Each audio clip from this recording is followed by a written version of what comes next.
बोलो सतगुरु माता सुदीक्षा शविंदर देव जी महाराज की जाओ ना।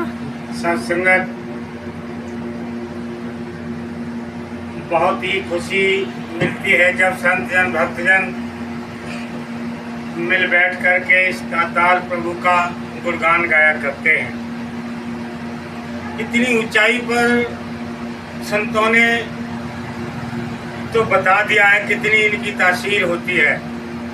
कबीर साहब भी कह रहे हैं, राम बुलावा भेजिया गयो कबीरा रोए, जो सुख साधु संत में वो बैकुंठ ना होए। कि बैकुंठ को भी पीछे कर दिया कबीर साहब ने तो। और बाबा हरदेव सिंह जी ने तो सीधा कहा, करम बिनती सुनु मेरी मीता, संत टहल की बेला, यह खाट चले है लहा आगे बसो सुहेला। रामचरित में तुलसी बाबा ने भी कहा, यह कल कालन साधन दूजा, योग यज्ञ जप व्रत पूजा। इस कलयुग के समय में इन चीजों की इतनी बड़ी आवश्यकता नहीं है। क्या आवश्यकता है कि रामय सुमिरो गावे रामय, संतत सुने राम गुण गावे। संतों के साथ बैठ करके इसका गुणगान करना चाहिए इस कलयुग के समय में। लेकिन फिर भी सत्संगत इंसान कितने कितने सांसारिक सुखों के लिए दौड़ लगा रहा है, लेकिन सच्चा जो सुख है साधु संतों के चरणों में, उसके लिए वक्त ही निकालता। वक्त निकलता ही नहीं उस पर। मेरा बहुत काम हो जाएगा, मेरा ये काम खराब हो जाएगा। लेकिन सत्संगत आप कहते हैं जो संतों के संग आनंद मिलता है, सुख मिलता है, वो किसी और जगह नहीं।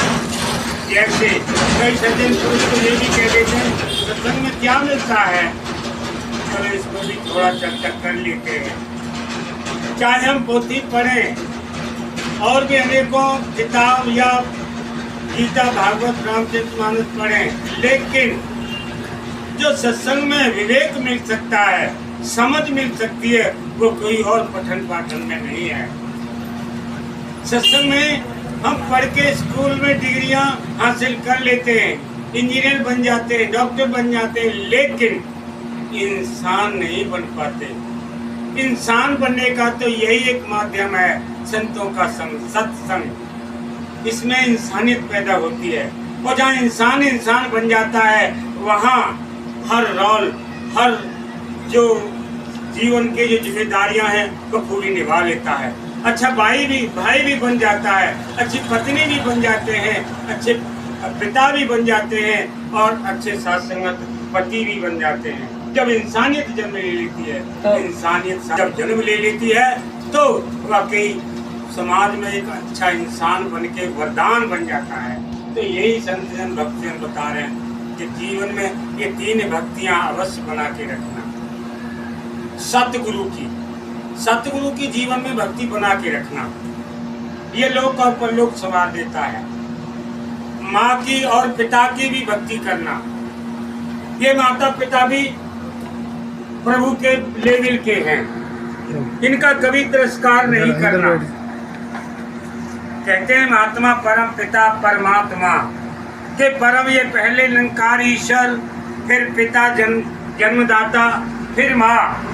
तो ये तीनों हस्तियाँ ये हमारे जीवन के लिए, इंसान के लिए हमेशा ही सहाय बन के रहे हैं। तो कभी भी इनका तिरस्कार नहीं करना, ये महात्मा हमें बताते हैं। बोली में भी रस मिला के बोला करें। क्यों कहते हैं महात्मा, ऐसी वाणी बोलिए जो मन का आप होए, और उनको शीतल करे और आपको शीतल होए। इंसान की जब पहचान होती है किसी से तो सिर्फ बोली से ही होती है। कैसे स्वभाव का है ये, कैसी बोली है, और बोली में जहाँ रस हो जाता है आनंद आ जाता है। और बोली ही अगर रस भरी बोली है तो बिगड़े हुए काम भी बन जाते हैं, और बोली में ही कठोरता होती है तो बने हुए काम भी बिगड़ जाते हैं। इसीलिए महात्मा कहते हैं, तुलसी बाबा ने भी रामचरितमानस में कहा है, तुलसी मीठे वचन थे सुख उपजत चौर, वशीकरण मंत्र है कह दे वचन कठोर। ये कठोरता तो हमें तजनी ही होगी, क्योंकि साथ संगत कठोरता ने हमेशा ही हमें उजाड़ा है, बिगाड़ा है। लेकिन जहाँ सरलता, सहजता, सहनशीलता, विनम्रता आती है, वहाँ साथ संगत संसार और हम संसार के लिए सुख का कारण बन जाते हैं। खुदास और ज़्यादा शब्दों का सहारा नहीं ले रहा, यही प्रार्थना अरदास कर रहा, हे दातार, हे सतगुरु दीनदयाल, कृपा करो।